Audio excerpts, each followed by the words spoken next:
परमेश्वर का धन्यवाद करते हैं आज के सुंदर समय के लिए जिसने हमें मौका दिया कि हम आपके रूबरू हो। तो व्यूवर्स, हर बार की तरह इस बार भी आपके लिए लेकर आए हैं जबरदस्त वचन का क्लिप जो आप अपने मोबाइल स्क्रीन पर देख रहे हैं। तो देरी ना करते हुए चलते हैं वचन की ओर। Let's go. आप सोच भी नहीं सकते जीसस के हार्ट में कितना इंटरेस्ट है आपकी फैमिली के लिए। आप इमेजिन भी नहीं कर सकते।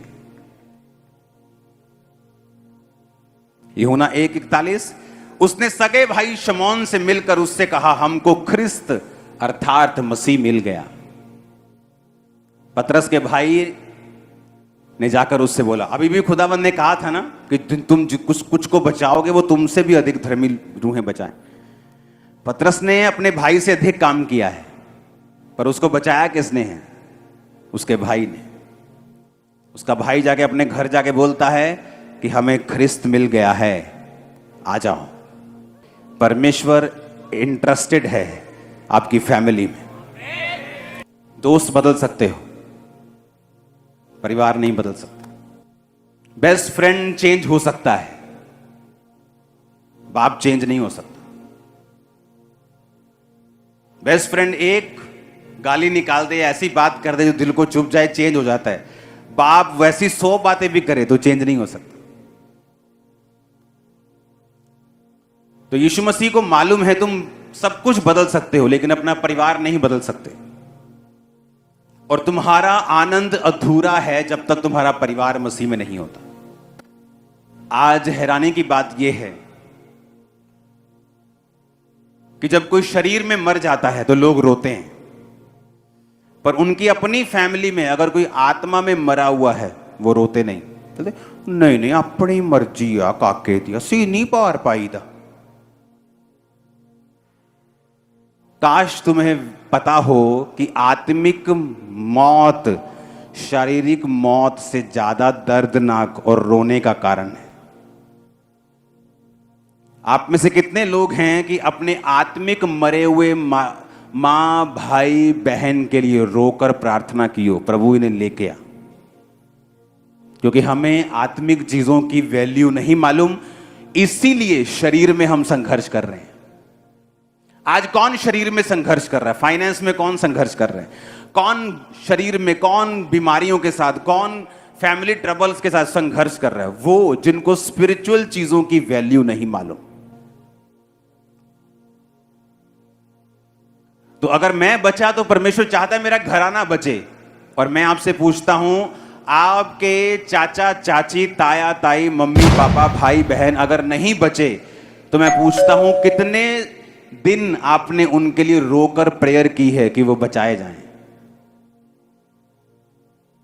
पता क्यों नहीं कर पाए आप लोग प्रेयर रोकर? क्योंकि आपकी निगाहों में अभी स्पिरिचुअल जो लाइफ है उसकी वैल्यू इतनी नहीं है जितनी होनी चाहिए। अभी किसी का चाचा मर जाए कैसे रोते, पर वही चाचा आत्मा में पहले ही मरा हुआ है, उसके लिए तुम नहीं रोते। वो मसीह से दूर है, उसके लिए तुम नहीं रोते। लेकिन वैसे अगर उसको कुछ हो जाए तुम रोते हो, क्योंकि तुम अभी तक शारीरिक हो।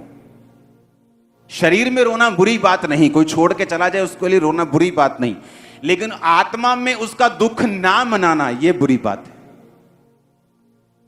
जब सदूकी और फरीसी दशवांश लेके आए भवन में, तो यीशु मसीह ने कहा, अच्छा है दशवांश लेके आते हो, बुरा नहीं है, पर न्याय और दया और विश्वास को मत छोड़ो मत। थर्सडे मैंने बताया था कि अगर आपकी फैमिली मेंबर को आपको बचाना है, आपको राइट लिविंग करनी होगी, सही तरह से उनके सामने जीना होगा। तुम चोरी करोगे, तुम व्यभिचार करोगे, तुम्हारी फैमिली की साल्वेशन रुक जाएगी। मैंने ऐसे यंग लड़कों को चर्च में आते देखा है कि फैमिली ने अलाउ कर दिया, अच्छा बेटा चलो चर्च जाना है, बेटी चर्च जाना है, कोई बात नहीं, चलो अच्छी बात है। एक लड़का एक लड़की जो है वो धर्म के मार्ग पे चलना चाहता है, आजकल की तरह नहीं करना चाहता। लेकिन चर्च आने के बाद अगर तुमने भी बॉयफ्रेंड बनाने हैं और गर्लफ्रेंड बनानी है, तो ये सोचो कि जो साल्वेशन का प्लान परमेश्वर के हार्ट में था वो खत्म हो जाएगा। क्योंकि बाइबल कहती है तू बच तेरा घराना जाएगा।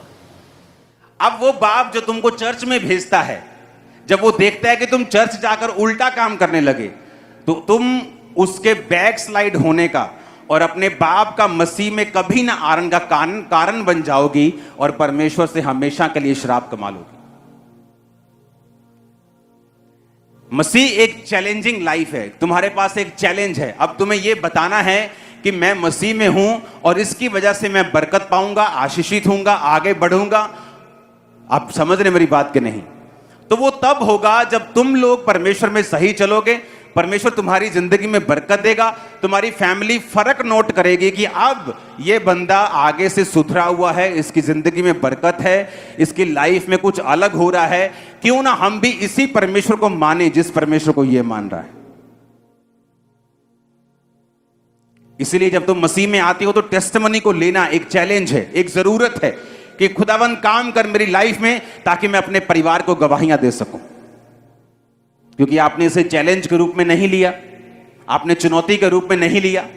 मेरे लिए चुनौती था कि मुझे अपनी लाइफ में अपने हर पहलू में कामयाब होना है, क्योंकि मेरी फैमिली का मसीह में आना यह बहुत मुश्किल था। मैं आपको बता रहा हूं, वेरी टफ। लेकिन जब आपकी बरकतें आसमान छूने लगती हैं, आपकी टेस्टिमनीज बोलने लगती हैं, जब पूरी दुनिया आपके बारे में बात करने लगती है, तो फैमिली फिर सोचती है ठीक है। हालेलुया। आपको डिफरेंस दिखाना होगा by force, by power, by prayer.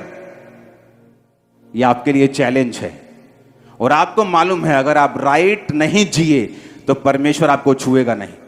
अब यहां पर जक्कई नाम का एक व्यक्ति, चुंगी लेने वालों का सरदार, जो चुंगी लेते थे उनको लोग बड़ा पापी समझते थे। टैक्स लेने वाले, चुंगी लेने वाले, मतलब लोगों का खून चूसने वाले लोग थे वो। जब उसने देखा कि यीशु मसीह यहां से निकलने वाले, भीड़ बहुत ज्यादा है, तो गूलर के पेड़ पे, वो देखो पेड़ लगे हुए पीछे, हाँ एक पेड़ पे चढ़ गया।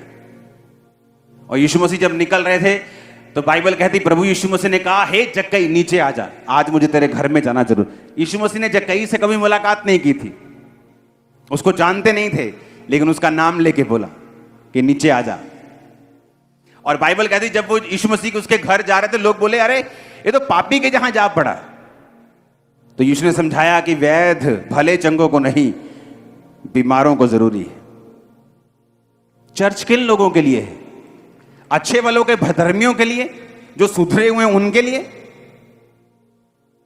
ये उनके लिए है जो आत्मा में पापी हैं, जो बिगड़े हुए हैं, खुदा से दूर हैं। इसलिए परमेश्वर ने कहा मनुष्य का पुत्र खोए हुओं को ढूंढने और उनका उद्धार करने के लिए आया है। आप जीसस के जैसे हैं। अगर आप जीसस को देख लेंगे, आप कहेंगे तू मेरे जैसा है खुदावन। हालेलुया। हर बंदे को ऐसे ही लगेगा, चाहे वो काला है चाहे वो गोरा है, क्योंकि स्पिरिट का कोई रंग नहीं है। हालेलुया। अब एक इतना बड़ा व्यक्ति, आज एक मंत्री अगर पेड़ पे चढ़ जाए कि यहां से किसी ने निकलना है तो मैं पेड़ पे चढ़ जाऊं, तो वो तो अपना काफिला बना के चलता है कि हट जाओ हट जाओ हट जाओ, हां। लेकिन वो तो पेड़ पे चढ़ गया, जीसस के सामने नम्र हुआ। और जब जीसस ने देखा कि इस बंदे ने अपनी इज्जत की परवाह नहीं की, अपनी हैसियत की परवाह नहीं की और मुझे देखना चाहता है, तो जीसस ने कहा आज 9 आयत में लिखा, तब यीशु मसीह ने उससे कहा आज इस घर में उद्धार आया है, क्योंकि ये भी अब्राहम का एक पुत्र है, क्योंकि मनुष्य का पुत्र खोए हुओं को ढूंढने और उनका उद्धार करने आया है।